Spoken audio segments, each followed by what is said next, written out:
Today on the Morning Edition, wildfires continue to pop up all across the state as dry conditions are fueling the flames, what crews are up against as the fire danger ramps up. So we've got to come up with some answer, or it's a terminal illness. Right. Call it a sign of the time. Shrinking newsrooms and tight budgets are hitting local newspapers hard, and the Juneau Empire is not exempt. What it means for coverage in Alaska's capital.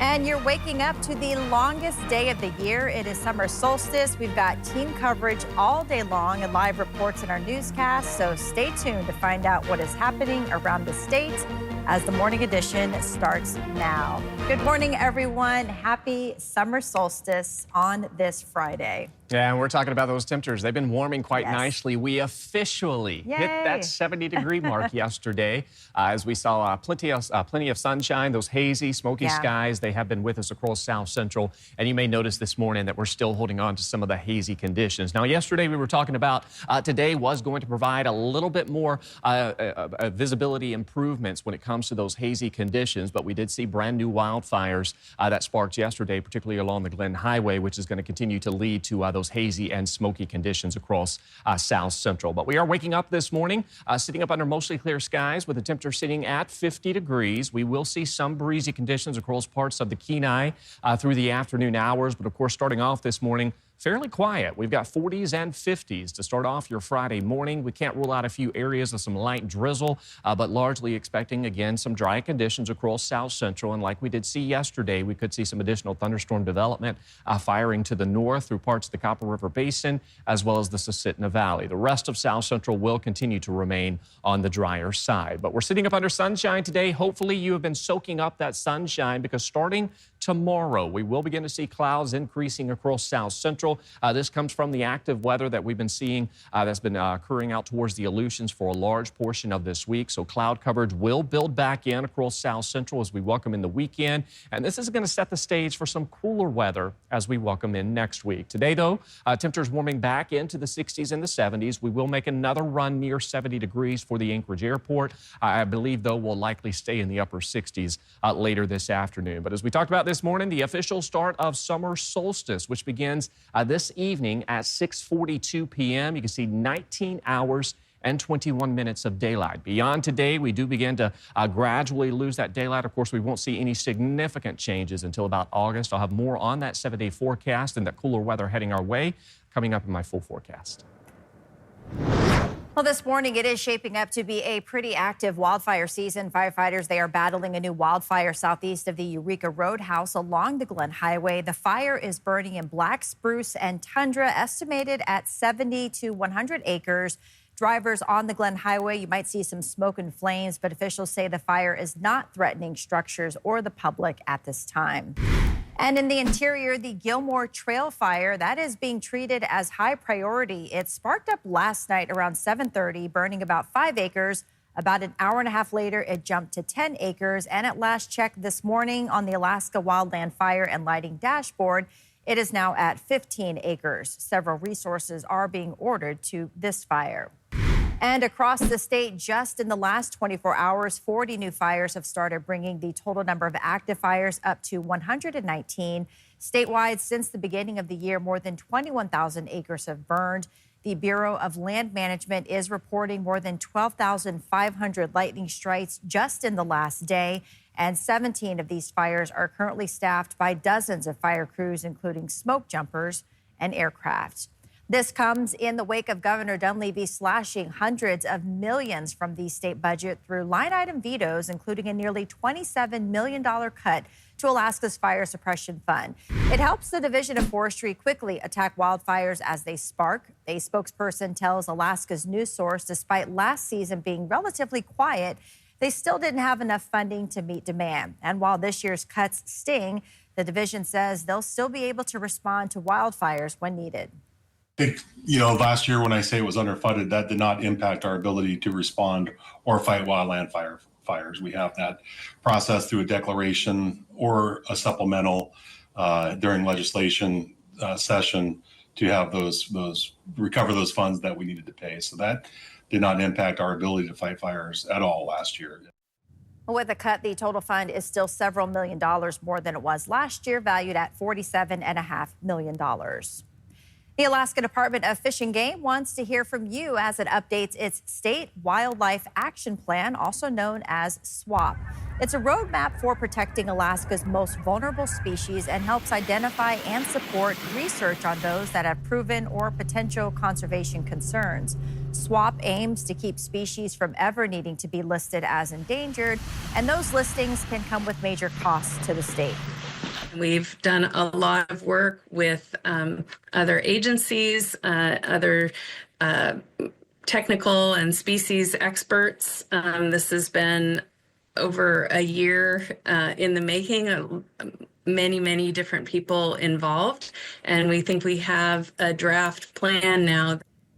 Fish and Game says this is for everything from declining birds and mammals to culturally and economically important species such as beluga whales and Chinook salmon. And keep in mind, since the very first swap back in the 2000s, species in Alaska have actually been kept off the endangered species list, along with conserving populations that can also save a lot of time and money for the state. We're learning new details about a deadly plane crash in San Diego with an Alaska connection. David Michael Shapiro, pictured here, was the pilot and one of 6 people killed on board. His tie to Alaska included a house and homer and an Alaska-based aviation company to which the plane was registered. According to the NTSB's preliminary report, before making the final approach, Shapiro radioed for the weather conditions. At the time, there was only about a half-mile of visibility, requiring him to rely on instruments only for the landing.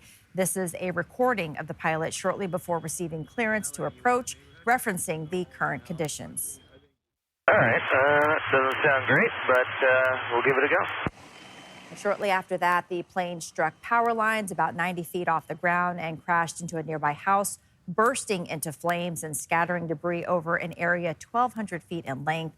To add to the challenging visibility, some of the airport runway lights had been out of service since 2022. A final investigative report is expected about 12 to 18 months from the time of the crash.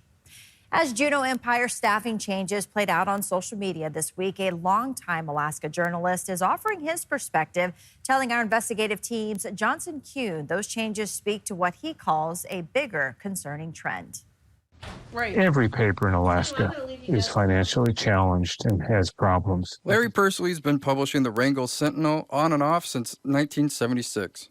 Within that time, he's had a front row seat to the rapid changes within the newspaper industry. It used to be advertising carried most of the budget for newsrooms. Now it's got to be readership, but we've got less readership. So we've got to come up with some answer, or it's a terminal illness. As newspapers search for that answer, Pursley says free social media spaces are replacing those advertising dollars. At the same time, printing costs continue forcing publications online. One example, the Juneau Empire. After 36 years, in 2023, the paper discontinued local printing and moved from publishing 6 days a week to only 2 days. They didn't technically fire me. They just told me I wasn't required to come into work anymore. What former Juneau Empire editor and longtime reporter Mark Sabatini now calls a firing, he called a resignation earlier this week in a Facebook post. Now telling Alaska's news source, it came down to disagreeing with the direction the Empire's Mississippi-based owner, Carpenter Media Group, wants to take the paper. He says his plan now is to launch his own nonprofit online publication called the Juneau Independent.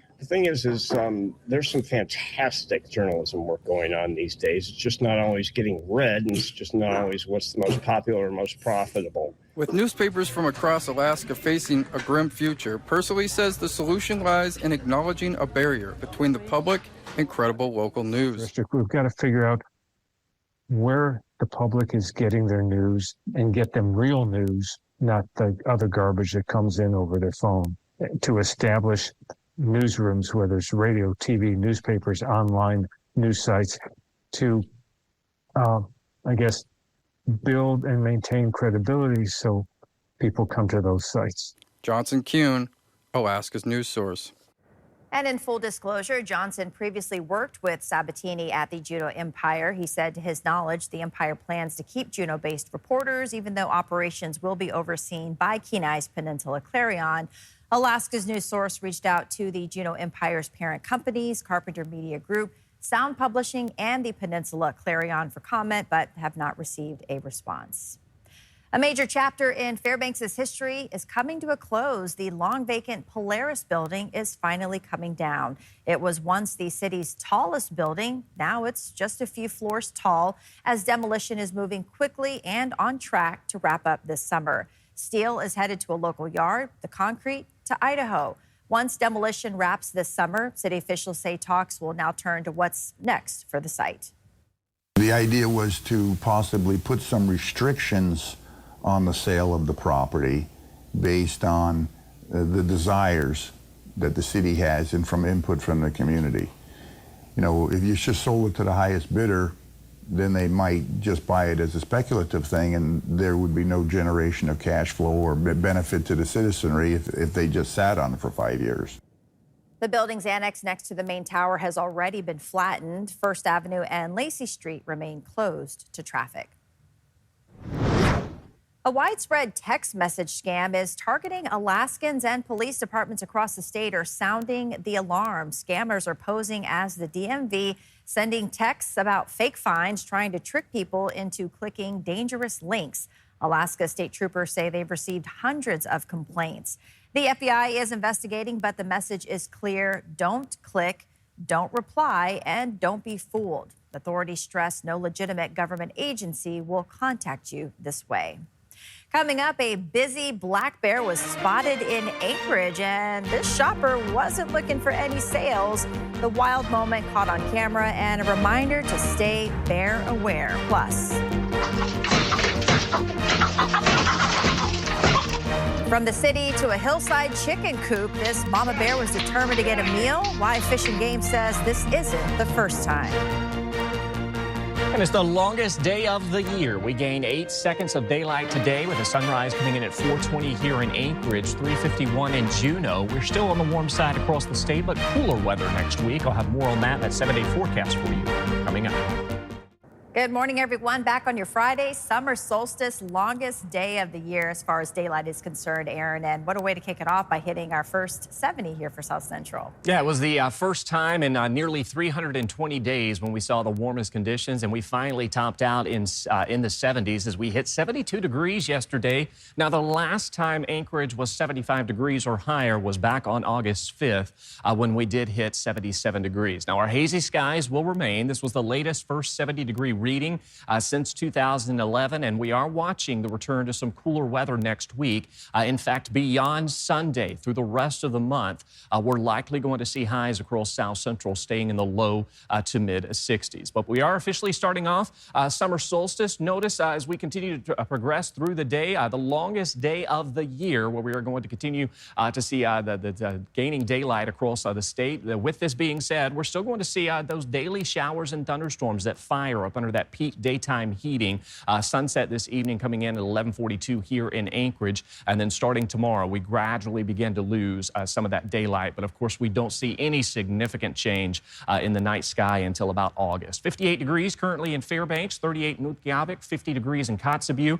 Still seeing that ridge of high pressure remaining with us across the state, while blocking pattern remains out towards the Aleutians, and this is keeping those widespread rain, cooler conditions, and breezy weather in the forecast for the Aleutians and parts of southwest Alaska. Notice our ridge of high pressure still with us across the state. We're also seeing areas of southeast that's going to be influenced by this ridge, where we're going to see temperatures today likely warming into the 70s, and this will stay with us into the weekend. Now, notice this blocking pattern. There's the ridge, and then that area of low pressure has no not much in the way of movement to be expected due to that blocking ridge that we are seeing. However, as that backs off, all of this rain, the clouds, as well as the cooler conditions we're seeing out towards southwest Alaska, that will begin to build inland as we welcome in the weekend. So we're still sitting up under sunshine today, and then as we welcome in our Saturday, we'll see partly cloudy skies. May see a stray shower or a thunderstorm into our weekend, but largely expecting some cooler conditions as well as some cloud coverage to build back in across South Central.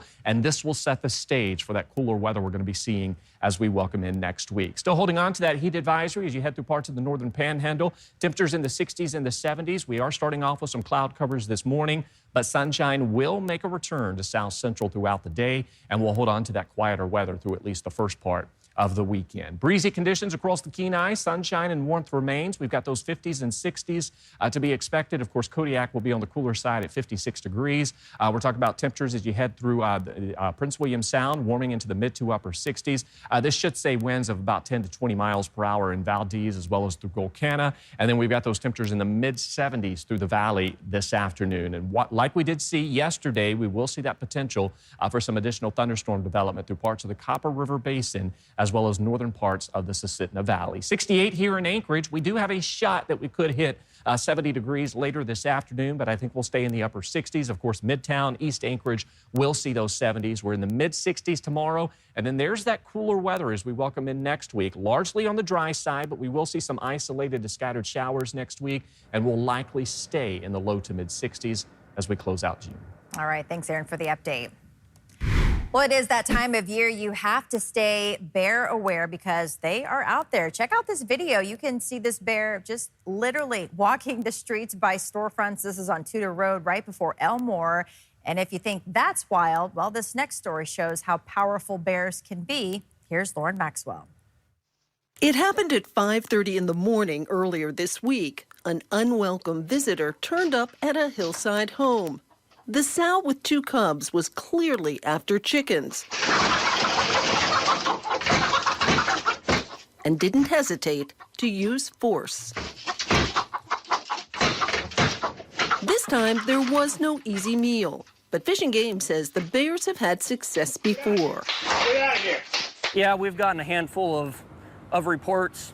We've also gotten plenty of just sightings of them moving back and forth. They've also heard from numerous homeowners who are worried. It was so frightening. I did not sleep that night. Lyndon Grothry says the same bear and cubs came to her hillside home 2 weeks ago and went straight for the coop. I don't think it really got in that way. It went more in this way. So it ripped this down and then it was able to enter down Through here, yeah. The bears got 6 chickens before they were scared away, but they came back later that night. Grothy believes the bears are a danger to the neighborhood and something should be done. Like, I imagine what they need to do is just come shoot that bear. Fish and Game isn't saying what will happen to the bears, but point out they haven't been aggressive and are doing what comes naturally. People come out, they see him, they yell. Get out of here! Get out of here! She grabs her yearlings and she takes off. So there's no indication that she's aggressive towards people, she's not following people, she's not charging people. She's specifically looking for easy attractants. Their message, don't make it easy for bears. Use electric fences and stronger coops. It's up to people to keep their chickens safe. Fish and Game says they want people to report any sightings of brown bears. They also say they're happy to come out and check people's electric fences to make sure they're strong enough to do the job. Lauren Maxwell, Alaska's news source. And again, if you do spot a bear around town, be sure to contact the Alaska Department of Fish and Game. Thanks for listening to our podcast. Click subscribe so you can get the latest podcasts from Alaska's news source automatically and stay up to date with breaking news and in-depth reporting available for free 24/7 with the Alaska's news source app.